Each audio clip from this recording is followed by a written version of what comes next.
Naantala ang beauty pageant sa Iloilo City nang magkagulo sa entablado. Hinampas at sinuntok ng ilang individual ang lalaking nanghaharana noon sa mga kandidata. Base sa investigasyon, sinipa ng babaeng tiyahin umano ng isang kandidata ang lalaki habang paakyat sa entablado at saka siya kinuyog ng iba pa.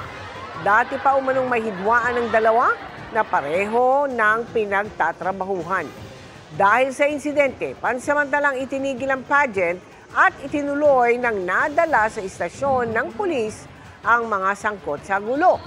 Pinagsisikapan po namin na kunan ng pahayag ang pamunuan ng barangay kung saan idinaos ang pageant pero wala pa silang tugon.